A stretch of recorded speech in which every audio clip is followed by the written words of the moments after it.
Saudações, meus amigos, meus amados haters. Vai começar mais um QAPSP, o programa que fala de tudo, de todos, qualquer coisa, vale tudo por aqui. A garantia total da liberdade. Nosso negócio é inovar, né, Suzana Duval? A gente vai trazer sempre um assunto aqui diferente, aquilo que ninguém espera.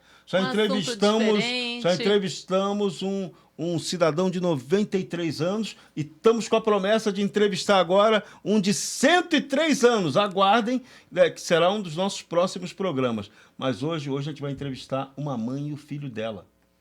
E é diferente, né? Tentar tratar de questões... Vai ser muito bom, né? É a primeira vez que a gente recebe aqui o André e a Paula. Quantos anos você tem, André? 9. 9 anos, tá vendo? E você Já tá no quem é, podcast. Paula? Você quem é? Fala pra gente. Bom, eu sou Paula, eu sou de Campinas, mas há muito tempo já em São Paulo, então já me sinto realmente pertencente. Eu sou advogada, tributarista, há 20 tralalá anos. Não precisamos entrar nesses méritos, É nova, né? pessoa nova, mas... Eu sou a mãe do André, há 9 anos. A forma como eu me tornei mãe do André, imagino algo que a gente deva conversar aqui, porque é muito interessante. Então vamos começar por isso, né? Tá Eu bom. acho que esse é um assunto bom, né? Porque mãe não é fácil. Ser advogada, e depois eu vou querer saber dele como é que é isso, como é que é conciliar a mãe, como é que é ter uma mãe que é advogada, tributarista, deve trabalhar para burro, né? Mãe advogada, dona de empresa, rotariana, enfim, faço de Depois ele vai me dizer como é que é essa epopeia. Mas me fala como é que foi, como é essa história da mãe do André com o André. Vamos lá. Bom, vamos lá. Eu, primeiro de tudo, me casei muito novinha, com 23, um ano depois de me formar, já tinha me casado. Mas muito rapidamente percebi que não era uma pessoa ideal para ser pai dos meus filhos. Por uma série de razões, esse casamento se encerrou. E aí, a minha mãe virou um dia para mim e falou assim, mas eu quero netos. Eu falei, mãe, tá tudo certo, tá tudo planejado. Se até os 35 não for naquela questão papai e mamãe, eu vou adotar. E talvez eu adote mesmo tendo os biológicos. Bom, eu habilitei para adoção sozinha, não era um casal, era Paula. Entrei com os papéis de habilitação em novembro de 2014. Em março de 2015 eu já estava fazendo os cursos, toda a questão de visita domiciliar e tal. Em maio já saiu a minha sentença de habilitação. Eu falei, bom, agora eu vou fazer mestrado, né? Porque 2 anos mais ou menos é o prazo. Me ligaram dia 21 de julho, 2 meses depois. Caramba, rapidinho. Eu falei, ué, o que aconteceu? Comecei a fazer as visitas domiciliares, no abrigo, ele estava com 6 meses, era uma criança que não fazia contato visual, não sorria, não sentava, nada do que se esperava para uma criança de 6 meses, estava muito bem fisicamente, mas não interagia. Falava, esse menino não gosta de mim, né? Mas, enfim, fui fazendo as visitas e tal, e falei, tá bom, vamos para casa. Por que foi rápido? Porque ele tinha hepatite C. E na minha habilitação, eu aceitei receber crianças com doenças graves, desde que tratáveis. Porque se não fossem tratáveis, os dois íamos parar embaixo de uma ponte, né? Então, eu recebi, caiu no meu colo, um bebê de 6 meses, e não estava só infectado. Ele estava com a doença absolutamente ativa. Ativa, nossa. Com 18 meses, e só pode ser feito com 18 meses esse exame que ele realizou, aí realmente confirmou que não eram só os anticorpos da mãe rolando no organismo dele.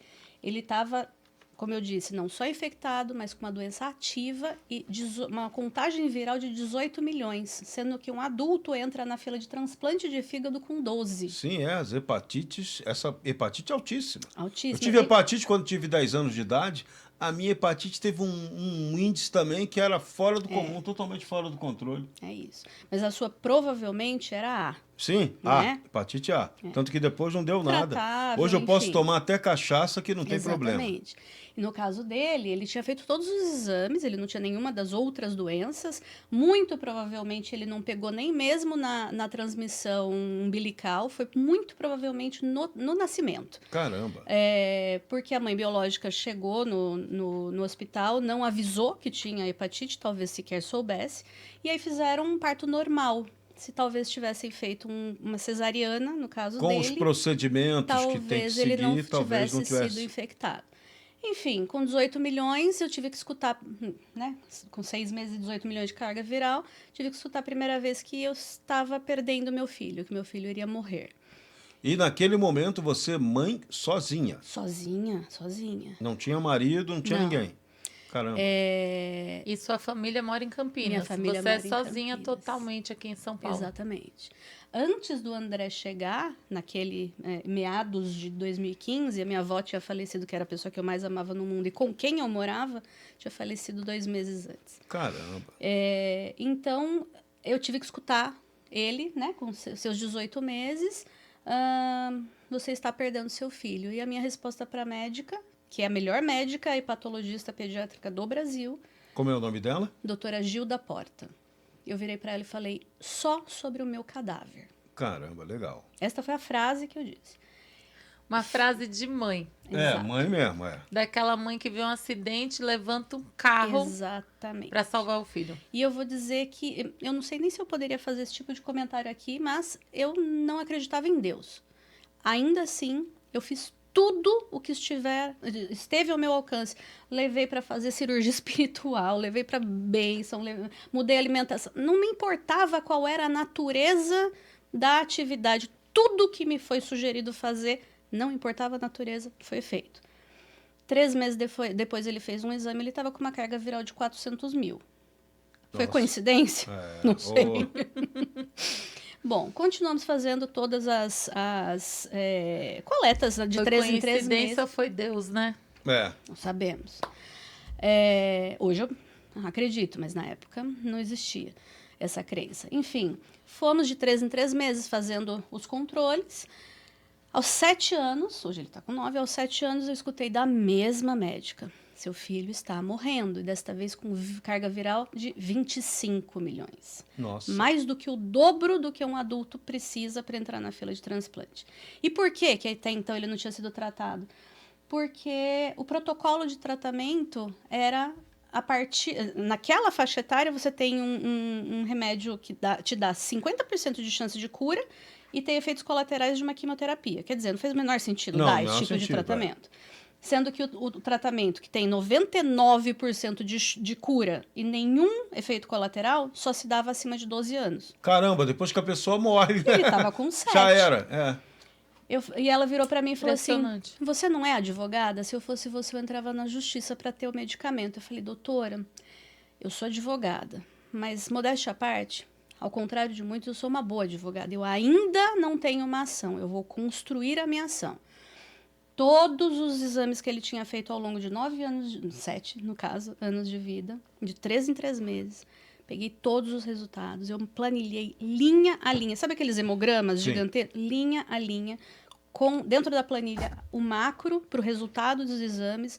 Ele tinha feito biópsia de fígado, enfim, os exames mais avançados todos ele tinha feito.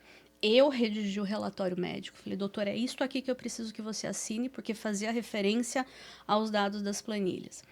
E a gente, com isso, fizemos o pedido na Secretaria de Saúde Estadual. No dia seguinte, já recebemos a resposta negativa. Porque claro, bateu idade. a burocracia é automática. Se é 12 e ele tem 7, não. Não. Ponto. Mas se ele vai morrer? Não, deixa morrer, não tem problema. É sistema, não tem uma pessoa com quem você tem uma interlocução. A burocracia, né? ela é burocracia. Exato. Na maioria das vezes. Eu ainda não vou para o judiciário, eu vou subir isso para o Ministério da Saúde, porque eu quero duas negativas. Aí eu vou para o judiciário. Uhum. Fiz exatamente o mesmo pedido para o Ministério da Saúde. Sabe lá de que jeito? Alguém viu. Saiu da esfera sistêmica. Mas assim, não voltava a resposta, não voltava. Eu falei, perderam.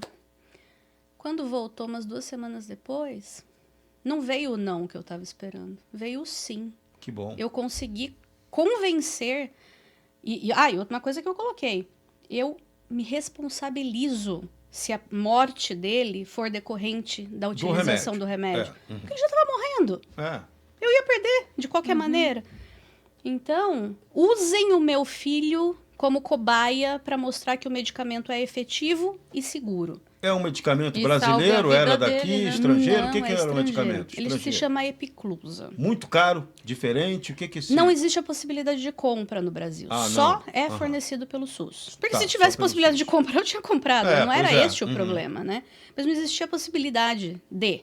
Que ele E- é considerado experimental, era isso? Não, E aí ele, só o ele SUS era. que pode Não, para aquela autorizar? faixa etária. Para aquela faixa Só etária. tinha autorização, porque tinha Pra o cima protocolo de 12 acima anos. dos 12. Tá. E você sabe por que que não vende na rede privada? Esse medicamento? É medicamento de alto custo, específico. E muito de- específico, né? Muito, muito específico. Até porque a hepatite C, ela tem uma série de genótipos diferentes. E a dele era pior que ter. Caraca, hein? Premiado, hein? Exato. Então tinha que ser aquele ou chance de cura praticamente zero. Veio o sim. Aí a gente começou a segunda saga, achar o medicamento. Encontramos o medicamento. Ele não existia na quantidade necessária para o tamanho dele. Ah, Tinha que proporcionalizar e porcionar. Então, juro, era desse tamanho. Tinha que dividir ao meio, pesar as duas partes para que fosse. ele era o quê? Um remédio físico, líquido? O que que era? comprimido. Comprimido. Comprimido. Mas a gente tinha que pesar justamente para ter Para dar a dimensão exata. Igualzinho. E assim, Para não dar overdose, né? exatamente. E uma coisa que aí entra a relação mãe-filho e amigos que nós temos. Antes da gente conseguir o medicamento, eu falei, André, você sabe que você é adotado, você sabe que você está doente, você não tem dúvida alguma de tudo que eu faço é para o seu bem, certo? Legal. Certo, mamãe. Isso sentados na mesa da cozinha. Pô, ser filho de advogada não é mole não, hein? Eu falei para ele, eu não sei se eu vou conseguir o seu medicamento, mas eu nunca vou parar de tentar conseguir. Mas enquanto a gente não tiver, eu preciso que você me ajude a cuidar de você. Eu preciso que a gente traga o seu organismo, deixe ele de ácido, traga para básico, porque o vírus ele se divide, se multiplica com muito menos velocidade em meio básico. Falei, você não gosta de maçã? Você vai comer maçã. Você não gosta de ovo? Você vai comer ovo. Você vai tomar um suco horroroso de aloe vera, todos, antes de cada uma das refeições do dia. E você não Peraí, vai... parente, você acha esse suco era muito horroroso? Eu tomei essa porcaria, não achei tão ruim assim, não. Parente, aqui. Não achei dos piores, não. Eu achei. É? Eu me dava ânsia de ver ele tomando. Olha só, Pô, tem um cara corajoso. Mas Vamos lá. corajoso, né? Corajoso. Levava Corajoso. para a escola, ele passa um período integral na escola, levava para não pular as refeições. Eu nunca escutei um A dessa criança. Olha só. Aí passou 12, quando a gente conseguiu o medicamento, porcionava, 12 semanas de tratamento. Com 11 semanas a gente já fez o exame de sangue. Já estava indetectável. Olha só. E até agora ele está em remissão, são 5 anos o protocolo para ele ter uma declaração de cura completa. E uma coisa que talvez... Isso tudo é o que eu fiz de mais importante na minha vida, não tenham dúvida. Mas uma consequência, um efeito colateral bom. A própria doutora Gilda Porta fala que hoje ela consegue salvar os pacientes dela porque eu alterei o protocolo. Hoje se trata crianças acima de 6 anos Você por conta baixa a disso. idade para resolver o problema, que muita gente até nem sabe que tem a Parabéns, doença, né? Paula. Isso daí realmente salvou a vida do André e está salvando a vida de muitas De outras outras crianças. E muito focado naquilo que a gente prega muito aqui, né, Susana, que a gente sempre fala, atitude, né? Se a pessoa não tem atitude... Assim, depois de conseguir E alcançar de não tudo... aceitar o não, né? Quando Exatamente. você sabe que você tá com a razão, que você tem uma verdade.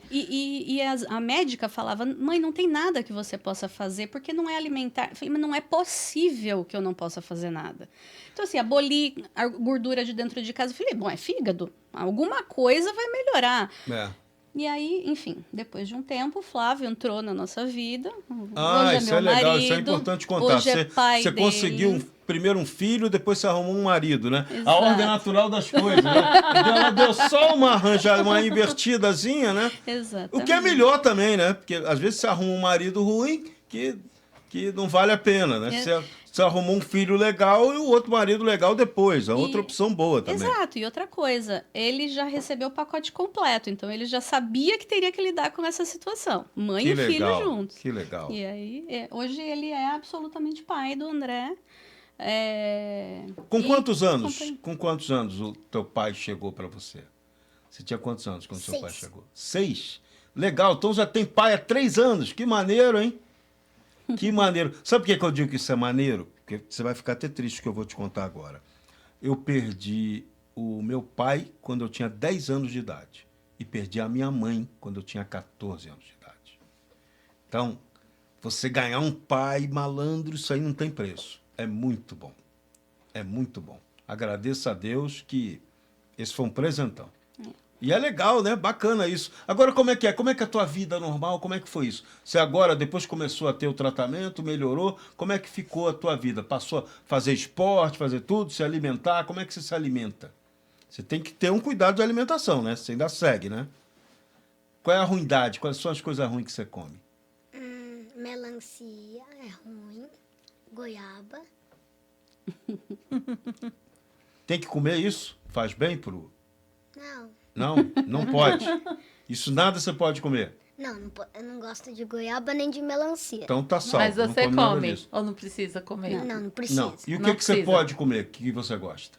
Uva, banana, arroz, feijão, Ah, beleza. Arroz, feijão é bom. Batata. batata. Batata. Eu, quando tive a hepatite, foi um negócio engraçado. 10 anos de idade, só podia comer batata. Eu fiquei 1 ano, comi batata, engordei pra burro. Foi aí que eu virei atleta, que eu comecei a correr. Porque eu engordei tanto que eu comecei a correr. E aí virei fera na corrida. 14 quilômetros que eu corria Não. por dia. O que você faz de esporte? Conta pra mim. Futebol, natação, judô. Pô, bom. Judô é muito bom.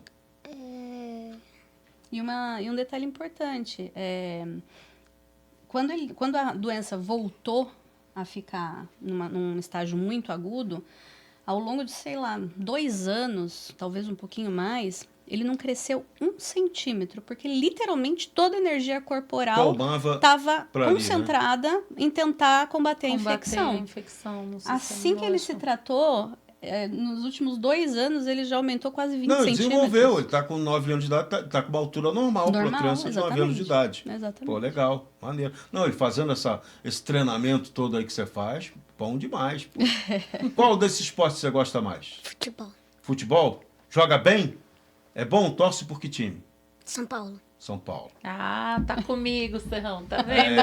Não. Sou São Paulina Não, também. aqui em São Paulo, eu não podia querer que o menino fosse um menino desvirtuado, fosse torcer pelo Flamengo. Aí seria, né, uma distorção total da Todo criança. mundo que vem aqui é uma discussão com o Serrão. Principalmente quando junta o carioca, né? E fica, não, é Flamengo, é Fluminense. Não, mas eu sei sou um o quê. democrata. O coitado é se ele tivesse hoje torcendo pelo Fluminense, último colocado do campeonato, aí eu ficaria preocupado com ele.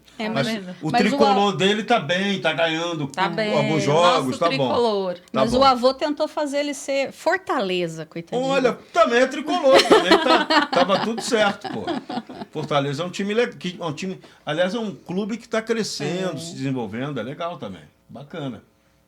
Mas que bom, que coisa diferente. Agora vamos lá, o que é ter uma mãe advogada? Trabalha muito. Eu soube ela até me contou a história, que a gente eu faço, você sabe que eu faço ginástica todo sábado com a tua mãe, eu faço pilates com ela todo sábado. Aí ela falou, Serrão, quando é que você vai fazer programa, não sei o quê?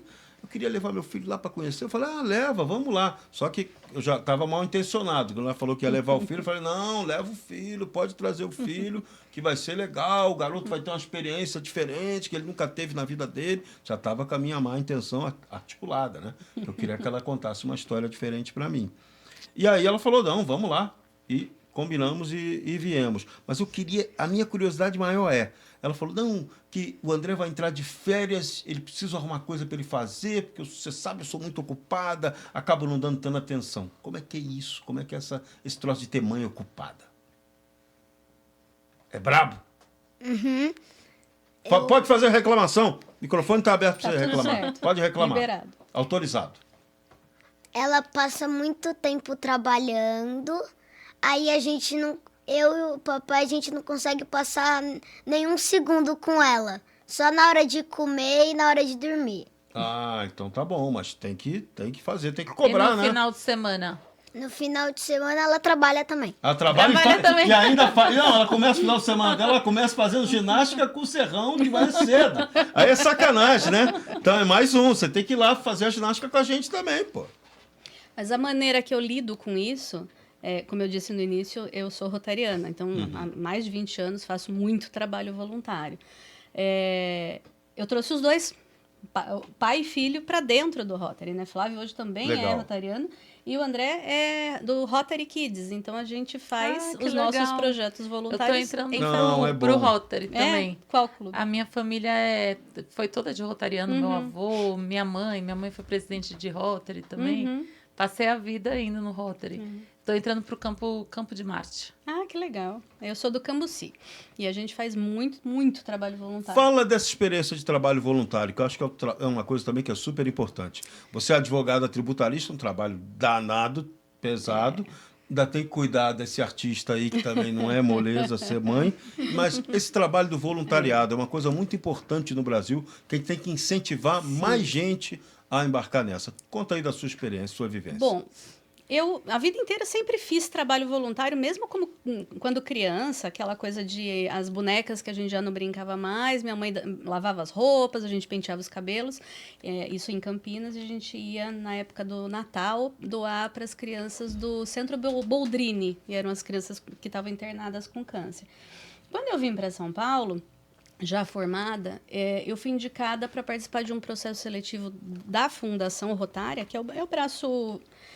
Eu não gosto de chamar de braço financeiro, na verdade é o braço assistencial do Rotary, para participar desse processo seletivo, para ir fazer um intercâmbio, chamado intercâmbio de grupo de estudos, para a Índia, conhecer a minha profissão na Índia. Era um grupo de 5 que foram aprovadas nesse processo seletivo. E a gente passou 5 semanas na Índia, em janeiro de 2006, sendo que no Natal, né, dezembro de 2004, quer dizer, um ano e um mês antes, tinha acontecido o tsunami, que tinha devastado toda a parte sudeste da Índia, junto com Filipinas, Japão, etc. Quer dizer, passado um ano e um mês, nenhuma casa tinha sido construída ainda, reconstruída, simplesmente porque é um país absolutamente paupérrimo, né? E aí éramos um grupo de 5 mulheres que fomos para lá, éramos 3 advogadas, uma médica veterinária e uma farmacêutica. E, teoricamente, o intercâmbio era para conhecer as nossas profissões lá. A gente chegou lá e a gente começou a participar de mutirão de construção de casa, mutirão de catarata, porque a gente viu a necessidade. Tinha que ajudar em tudo. Exato. Foram 5 semanas que simplesmente mudaram completamente a minha vida. Quando eu voltei, eu não tinha idade para ser rotariana, porque lá naquela época você tinha uma idade mínima de 30. Eu voltei, sei lá, com 25. Só que eu infernizei... Ser novinha é um problema. Eu infernizei a vida de quem eu encontrei na frente para me abrirem uma exceção e me aceitarem como rotariana aos 25. E aí, de lá para cá, é muito trabalho. E o meu clube é engraçado, nós somos 10 pessoas. Só isso. Nenhum profissional da área de educação. A gente faz Feira da Saúde, que você sabe. Que eu já ajudei a divulgar. A feira deste ano, por exemplo, a 13ª feira que a gente realizou, foram mais de 1.200 pessoas passando pela feira, e sendo que nós tínhamos 3 universidades participando, os alunos como voluntários, os professores como voluntários, a carga horária utilizada vai realmente contar na formação deles. E aí, desde os médicos, passando por fisioterapeuta, odontólogo, enfim, massoterapeuta, pessoal da acupuntura, todos os tipos de tratamento. Fora outras milhões de formas de ajudar. A gente acaba focando muito em saúde e educação. Por outro lado, a gente tem um contato muito próximo com o Conseg, que fala de segurança. A gente tem um contato muito estreito com a Associação Comercial, que fala de empreendedorismo e formas de melhoria da sociedade como um todo. Então, as coisas, realmente elas vão se amarrando, né? Mas eu posso dizer que é uma parte muito expressiva da minha vida ser rotariana. Talvez... eu não digo que seja um terço, porque eu realmente trabalho muito no que se refere a tempo. Mas em importância, aquilo que eu vejo que realmente faz a diferença no mundo é muito mais como rotariana, talvez até do que como advogada. Não, e legal essa experiência de você poder juntar seu marido, seu Sim. filho. Pô, muito, muito importante isso. As né? arrecadações para o Rio Grande do Sul, por exemplo, foram todas encabeçadas pelas crianças do nosso distrito. São crianças de 6 a 12. Pô, que legal. Inclusive Legal. mandando cartinhas feitas à mão, ou os pequenininhos fazendo desenho, porque ainda não estavam alfabetizados, para ter aquele contato pessoal com as crianças de lá. Porque perderam, não foi só roupa, eles perderam todos os brinquedos, eles perderam as próprias escolas, eles não têm um livro. Enquanto estava todo mundo exclusivamente pensando em comida e roupa, e que é absolutamente essencial e a gente doou também, nas crianças a gente focou na questão: o que essas crianças estão fazendo 24 horas por dia trancadas dentro de abrigo? Elas não têm literalmente o que fazer. Elas vão ter um gap na própria educação que talvez seja pior ou no mínimo igual ao da pandemia. A gente atende uma determinada escola ali na região de atendimento do meu clube, do Cambuci. As crianças que estavam na primeira, segunda série na pandemia, elas não foram ensinadas a viver em sociedade, porque elas estavam trancadas dentro de casa. Já passaram por essa bomba. Exatamente. Quando elas voltaram para a aula, elas tinham crise de ansiedade, mas realmente com criança de quarta a quinta série tendo taquicardia física dentro Por causa de sala da dificuldade de convivência com os outros. Gente. Eles tiveram 2 suicídios de crianças de quinta série cortando os pulsos dentro do banheiro. Que doideira. Por quê? Porque a criança não conseguia entender como fazer interação social. E agora a gente vai ver mais ou menos a mesma coisa no que se refere às crianças do Rio Grande do Sul. O impacto é assustador, porque ali é um terror psicológico. É isso, né? é isso. Você ficar sem sua casa, gente que perdeu família, provavelmente. Família, teve gente que perdeu os bichinhos de estimação. Sim. É que no caso da pandemia, bem ou mal, você estava na sua casa, tinha um teto. E você tinha, no mínimo, a interação com a sua família. Tudo bem, muitas pessoas morreram, não estou questionando isso. Aqui não, no Rio Grande do Sul a gente está falando de você ter que sair da sua casa, que é o Porto Seguro, é onde você Perda se real, sente... física, material, e aí você vai para um lugar onde não... Muita gente não quis sair, né? A casa já estava ali com o primeiro andar toda tomada de água e as pessoas sem querer sair limite, porque não... E fora tudo que a gente escutou falar, e a gente viu acontecer, porque o Rotary no Rio Grande do Sul está muito, muito ativo, de ataques sexuais dentro dos abrigos. Você estava seguro dentro da sua casa, você ficou inseguro porque sua casa foi destruída, e você vai para um abrigo que devia te manter seguro e você não é. Isso aí houve até uma certa censura de querer contar isso, mas tem que contar, a gente não pode ficar escondendo. Hoje os abrigos eles são separados entre homens e mulheres por isso. Porque teve o fato real objetivo, né? Então, que legal. Parabéns a vocês por essa iniciativa bacana. Você, como minha colega de Pilates, toda semana, eu também sei que você passa um perrengue de saúde. E eu acho que essa experiência, essa sua vivência, também merece ser compartilhada, da mesma forma como essa sua atitude correta de ser mãe sozinha, de fazer o desafio de tentar cuidar desse cara, e você tem um problema grave de saúde. Eu tenho vários, na verdade. Talvez o mais grave de todos seja a fibromialgia. É uma doença... E você é nova, você tem menos de 50 anos de idade. Eu tenho 43 anos de idade, eu já estou com o início de osteoporose na coluna lombar, então é bastante insegura a minha vida, então eu tenho que tomar muito cuidado, porque uma fratura na coluna pode levar à morte, né? Ou a uma paralisia. Mas talvez mais importante do que isso seja a fibromialgia, porque é uma doença que, entre aspas, só depende de mim. É uma doença que foi diagnosticada há muito pouco tempo, se conhece muito pouco sobre ela. No meu caso, só se acredita que eu nasci com ela por algumas situações ocorridas na infância, que obviamente eu não me recordo, né? Foram contadas pelos meus pais. Mas ela tem um gatilho emocional absolutamente real. Só que você não vê. Para quem não conhece, o que é a fibromialgia? O que é a fibromialgia?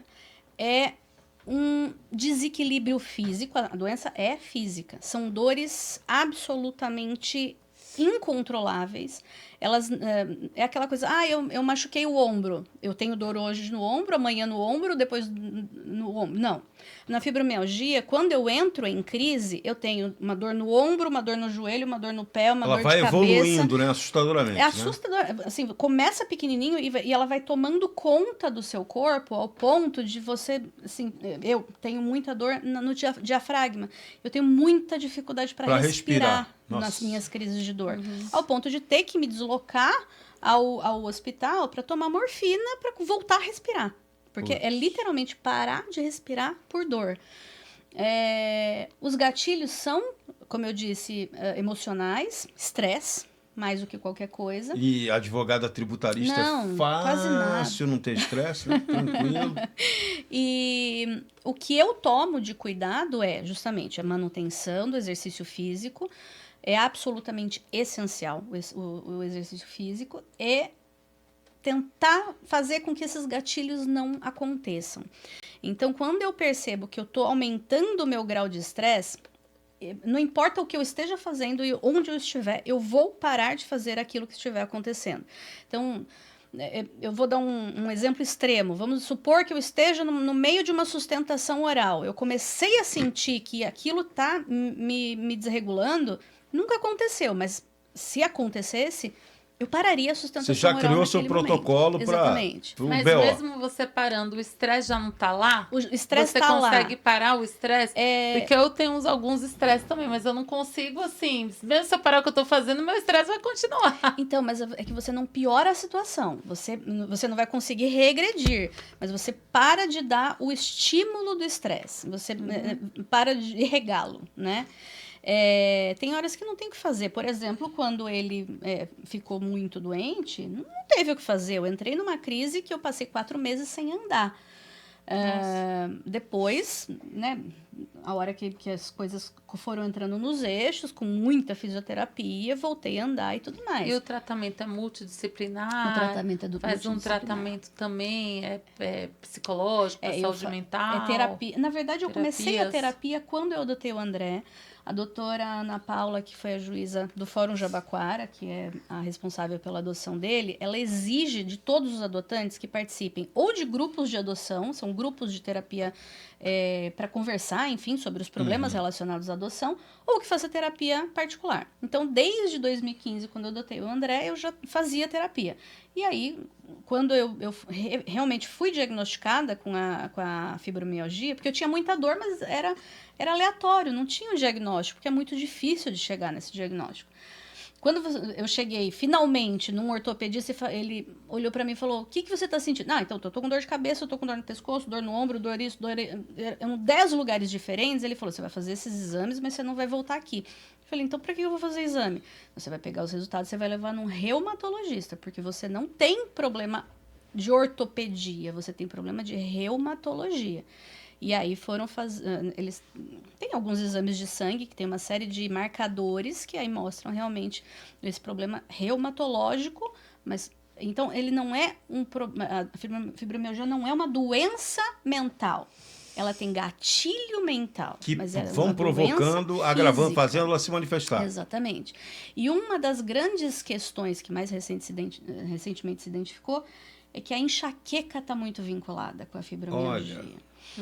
A enxaqueca, aquela que realmente te deixa na cama e você não consegue levantar, paralisa, né? Ela é paralisante, ela é um primeiro sintoma que muita gente simplesmente E muita gente não se liga, acha que é só dor de cabeça. Exatamente. Né? Enxaqueca. Hoje existe um movimento muito forte, inclusive para colocar a fibromialgia como doença autoimune, classificá-la como uma doença autoimune, e para colocá-la na lista que a própria Receita Federal tem, essa lista de doenças graves que levam, por exemplo, a um direito de isenção para IPI, ICMS na aquisição de veículos, porque a gente tem uma limitação muito importante na hora de condução de um determinado veículo. Eu não posso, de jeito nenhum, dirigir um carro que não seja automático, eu não tenho capacidade física de fazer isso. ou mesmo para ter isenções de imposto de renda no caso de aposentadoria. Então, hoje existe uma movimentação muito forte da sociedade, dos pacientes de fibromialgia nesse sentido, para que se identifique, porque ela é muito incapacitante no momento da crise. Quando está controlada, a gente vive uma vida normal, mas nos momentos de crise é absolutamente incapacitante. Olha que doideira. Mas você está conseguindo levar bem isso aí. Hoje eu estou bem equilibrada. Ser advogado tributarista, ser mãe e ainda ser cuidadora de uma doença chata pra cacete, que é essa tal da fibromialgia. Pô, legal, bela missão. E ainda é rotariana no meio do intervalo. Rotariana e esposa, né? Esposa também. Também gasta um tempinho. E tenho 2 cachorros, 2 gatos, um monte de peixe, não, jabuti. Conta, ela tem uma jabuti que tem mais de 50 anos, não tem? 54. Desse tamanho. Eu vejo a jabuti dela Mas pegando a sol na jabuti é varanda. mais velha que você. Mais velha, mais Herança. velha. E eu vejo a jabuti dela na varanda pegando sol. A jabuti dela é super disciplinada. Todo dia ela vai pegar sol, passo na rua, eu vejo. E aí, sábado, a nossa professora cobrou dela. Você tem que pegar sol. Eu falei pra professora, então pede pra ela imitar a jabuti dela, porque a jabuti dela pega sol todo dia que eu vejo. E ela não pega, fica branquela. Entendeu? Não, eu denuncio logo, né? Porque, tem que denunciar. E a falta de vitamina D, que a gente tem por decorrência de não tomar sol, isso é um problema mundial para quem trabalha em escritório. Pra todo mundo. É um problema inicial porque sem a vitamina D você não fixa o cálcio. E agrava o seu problema, e né? agrava a minha osteoporose. Exatamente.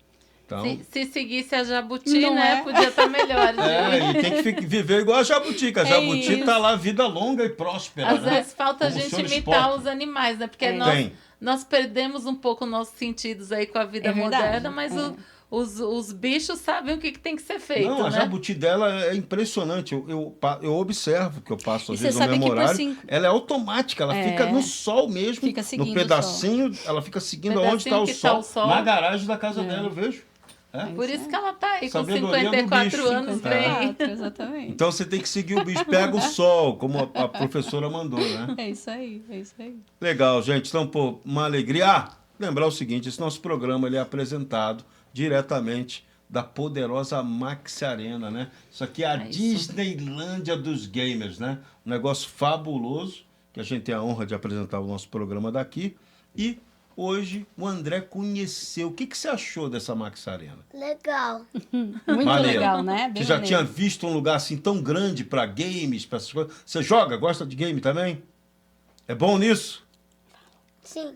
O que você joga, André? Brawl Stars. Como é Brawl Stars? Que jogo é esse? Eu não sei nada de jogo. Como é que é esse jogo? É de corrida? É um jogo de batalha. De batalha. Deve ser interessante. E aí então. joga com os amigos, não é? Legal. E hoje você já pegou sua arma aí. Ele pegou essa arma emprestada da nossa querida, da grande artista que trabalha aqui com a gente, que é a Capitã Marvel, que está aqui do meu lado. As amigas dela denunciaram. A Suzana parece a Capitã Marvel, Serrão. Aí eu falei, não pode deixar que eu vou contar. Que ela parece mesmo a Capitã Marvel. Aí, no programa passado, ela pegou essa arminha e ficou mostrando assim. Eu falei, ferrou. Vai dar B.O. Né? O pessoal vai dizer que você é mesmo a Capitã Marvel. Mas não, ela é apenas uma agente federal. Só. Pouca coisa. Polícia, só isso. Fera. Mas legal, hein? Muito bom ter vocês aqui no nosso programa, um grande prazer. Nosso QAPSP, eu prometi que ia ser diferente, né? Tá sendo muito bom. Muitas histórias, fiquei apaixonada hoje com a história da Paula, do André, muito bacana. E a gente vai voltar qualquer hora dessa aí. E eu agradeço pela oportunidade de contar a nossa história. Ajudar outras pessoas, sejam família ou não, é muito prazeroso. Pode parecer um pouco egoísta o que eu vou dizer, mas talvez eu ganhe mais fazendo o que eu faço, inclusive como rotariana, do que a própria pessoa que está sendo atendida. Sim. Eu vou te falar que eu me identifico nessa sua fala, que um dia me chamaram para ir para o sindicato. E me falaram, Suzana, você tem que concorrer à chapa do sindicato, você é presidente do sindicato e tal. E na época, né, eu tava meio assim, não vou, é muito problema, muita muito problema que vai vir, vão me perturbar, não sei o quê. Não, mas o tal. sindicato faz. Sindicato dos Agentes da Polícia Federal em São Paulo. Mas Moleza. devia ser tranquilo, né? Tranquilo. Tranquilo. E aí, né, pensando nessa tranquilidade, no número reduzido de mulheres lá, né, só 8% e tal. Aí chegou um primo meu que é da política e falou, mas você já está fazendo todas essas coisas, você já está ajudando sua categoria, você vive vindo aqui trazer projeto para ajudar eles, e você não tem as condições, né? Se você aceitar o cargo, você vai ter mais condições de ajudar, você vai estar num cargo efetivo, formal, tudo. Aí aceitei disputar a eleição e fui pro sindicato. E aí eu comecei a gostar, né? E as pessoas, mas por que ela quer estar no sindicato? Por que não sei o quê? E é essa parte, no fim, faz mais bem pra gente ajudar os outros do que para as próprias pessoas, né? E parece, quando você não tá nessa, parece que é meio bobo a gente falar isso, né? Exatamente. Mas só a gente sabe depois que a gente entra num local ou consegue, né, fazer coisas Você passa assim. pela vivência, né? Quanto você não passa, nego, de ouvir falar não vale a pena. Não é a mesma história. É verdade. É bem isso. Como rotariana, ou voluntária de qualquer natureza, a gente gasta tempo, a gente fica tempo longe da família, a gente deveria estar trabalhando e você está fazendo outra coisa, gasta dinheiro. E aí, realmente, a pessoa olha de fora e fala, mas por que tá fazendo a pessoa tá Por que fazendo você isso? tá Deve ter fazendo? alguma Tá vantagem. ganhando o quê? Qual é a- fazendo qual é a isso de tua? graça, É. né? A Tem gente- que ter alguma vantagem, não pode estar fazendo. É. Mas é porque a gente gosta, né? É isso. Hoje, dia 1º de julho, está começando a gestão 24 a 25. E eu tô quase como se fosse uma vice-governadora, né? Uma governadora assistente de um determinado grupo de clubes. Aí eu brinquei, agora, quem sabe, me aumentam o salário, né? Pois é. 0 vezes 0 Não é? dá zero. Dá um Fica salário bom, legal, fica exato. Não, mas que honra, que legal receber vocês aqui. Nosso QAPSP, o programa que fala de tudo, de todos, e qualquer hora a gente vai voltar aí com mais uma entrevista surpreendente para vocês. Porque o jornalismo tem que poder mostrar tudo que seja possível. E o jornalismo brasileiro perdeu a mão, mas a gente resgata ele. A gente está, né, com a condução aqui do Serrão, estamos resgatando aí, trazendo boas histórias, né, partes prazerosas aí para a gente ver em casa e se informar e conhecer a vida como ela é, né? É isso. Maravilha. Então se E eu preparem. queria perguntar para o André, você tem algum recado para mandar para os seus amigos da escola? Manda logo. Agora é você que está de férias, mandar para algum amigo seu.